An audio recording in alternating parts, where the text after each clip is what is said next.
to my channel. This video is about habits that you can start before 2020. Everyone has New Year's resolutions, but not many people actually stick to them. They just give up within a couple of weeks or a couple of months. But if you implement these changes beforehand, then that will get you in the state of mind to actually want to achieve your goals that you want to achieve next year. So if you want to find out the habits that I'm going to show you, then stick around. Okay, so the first one is to be healthy. Now, I know Christmas is coming up and New Year's and everyone likes to eat loads and stuff the face and just drink, but you know, I'm not saying don't end up having a nice time, but just be mindful about what you're eating. So if you eat healthy now up until Christmas, then that'll get you into that process of eating healthy and wanting to actually be fit and healthy for the new year, because everyone wants to join the gym in January, but why not start now? Why not start right now going to the gym regularly, and also eating healthy, because then when January is here, you've already begun that and it doesn't actually feel like you're starting something new. Because January is a lot, I don't know, for a lot of people January is like a blue month, because Christmas is over, New Year's is over, and it's back to work. So that's why a lot of people end up giving up on their goals and what they want to achieve for New Year's resolution. So start eating healthy, go to the gym more often, and that'll get your body ready for January. The next one is declutter. It feels amazing when I declutter things, and I did it not so long ago. I just cleared out everything that I wasn't using anymore. I got rid of things that just didn't serve me a purpose anymore, because you're just hoarding, and I always hoard things. So I'm really starting to improve on hoarding things that I actually don't use and don't want anymore, because I had things in the cupboards that I had for years and I don't use them anymore. So what is the point of having them? Just cluttering up space. So if you declutter everything, repaint the walls, which I did as well, then it just gives that environment of just being nice, fresh and clean, and you'll end up being more productive. You'll end up doing more in the day. You'll end up wanting to do even more decluttering, and the environment that you are in and around every day, it really affects you as a person in your mind and your body. Because if you are a lazy person and just leave everything lying on the floor, or if you're a person that can't decide on an outfit and you just end up throwing them on the bed or on the floor, and just you can't end up being bothered to just put them back neatly into the wardrobe, then that doesn't do good for your mind, because you're just in a cluttered space and a messy space.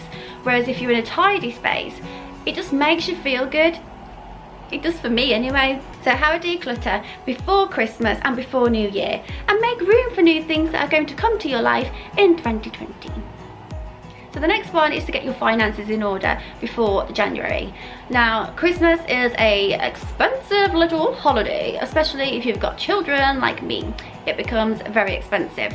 So it's important to not just blow loads of money on Christmas and to then come to January and you're like, oh, I've got no money left. Because even the payday for January, if you work in like a normal 9-to-5 job, then that's a long wait for you to wait. So write down your income and expenditure. Write all the income that you get, and write all your bills and everything that you pay out each month. So write them all down, because then you'll just have them there in front of you and you won't end up forgetting things.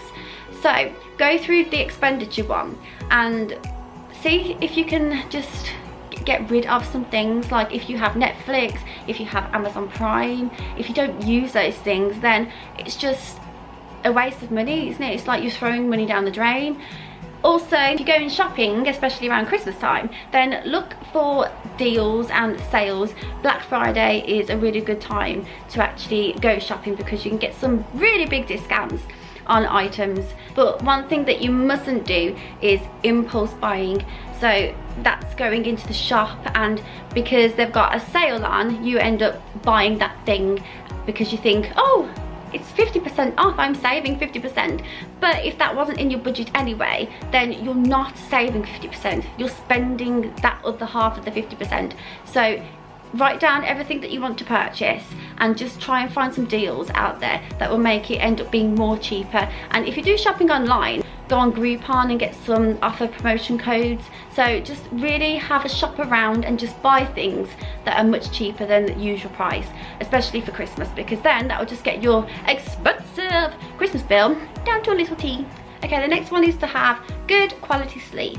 So that means having 7 and 8 hours every single night, because then you'll end up waking up, you'll be revitalized, you'll be refreshed and energized for the day ahead. Because I have trouble sleeping, and if I don't have enough sleep, then the day after I'm just tired and I've got no energy, and it just makes you less productive than if you did have a really good night's sleep.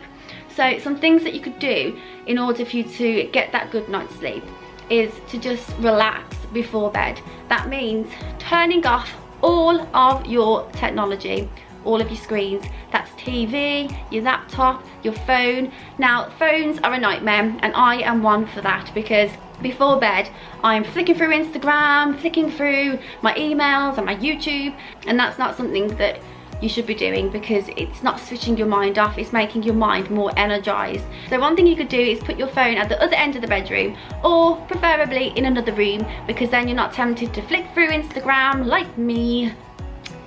I know it's hard nowadays with technology, but if you want good quality sleep, then you have to do these things. Instead of flicking through Instagram, you could just get a nice book and read a book, because reading is really relaxing. And I know my mom, when she reads, she falls asleep just actually reading like this. So yeah, if you're like my mom, I wish I was like that and I could just fall asleep like this, but I can't, and it takes me a while.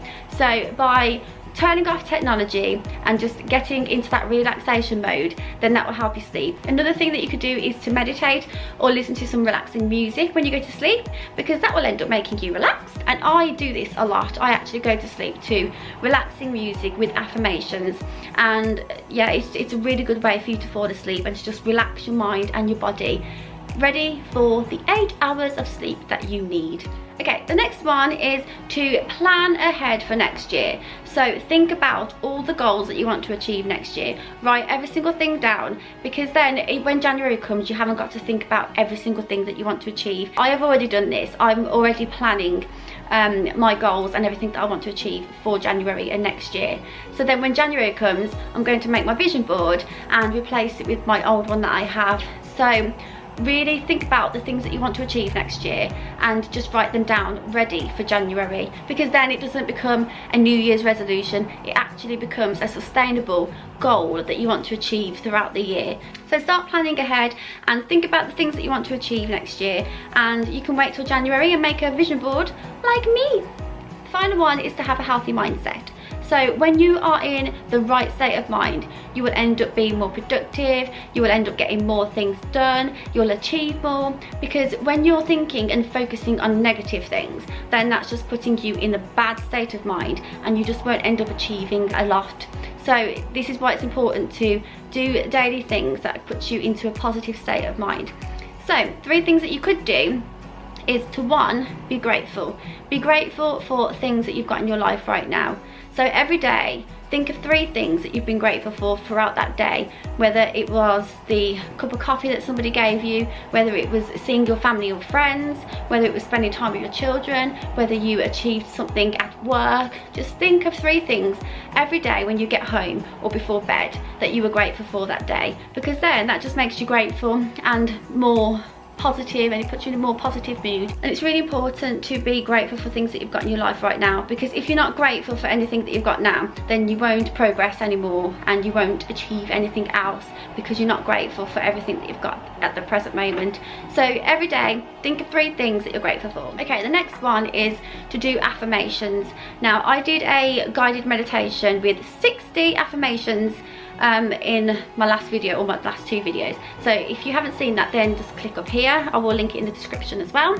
So affirmations are such a good way for you to start changing your mindset and to retrain your subconscious mind, because if you are always thinking negative, if you are a negative person and just can't get out of that funk, then listening to positive affirmations every day will change the way that you think. Now, positive affirmations are things like, I am healthy, I am so grateful for everything that I've got in my life, I am wonderful, I'm brave, I'm confident. It's saying I am rather than I will never get this, I won't ever achieve that, because that's the negative aspect.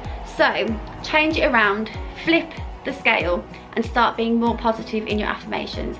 And if you struggle finding affirmations yourself, then like the guided meditation that I did, just listen to other people's, and then that will start retraining your mind. And if you do it for 21 days consecutively, then that will create a new thought pattern and a new mindset. So this is a really good way for you to start changing and having a more healthy mindset. Okay, the final one is meditation. Now, meditation isn't for everybody, and it wasn't for me years and years ago, but I actually didn't give it a chance. I didn't try it, but when I actually did, it's absolutely magnificent, and you can't really say you don't like it if you haven't tried.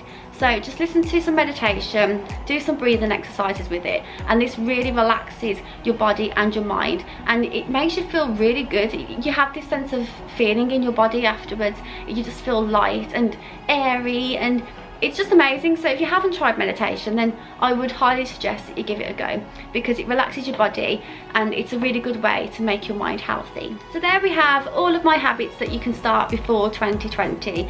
I want you to comment below and tell me which ones you're going to implement into your daily routine, or if you've got some new ones, then be sure to let me know, because I can implement that into my daily routine as well.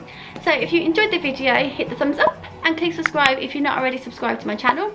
You can follow me on social media, Instagram and Facebook. And also, if you like these type of videos, then I've got 2 more here for you that you should go and check out right now after this video. So I hope you all have a wonderful day, and I'll see you very soon in another video.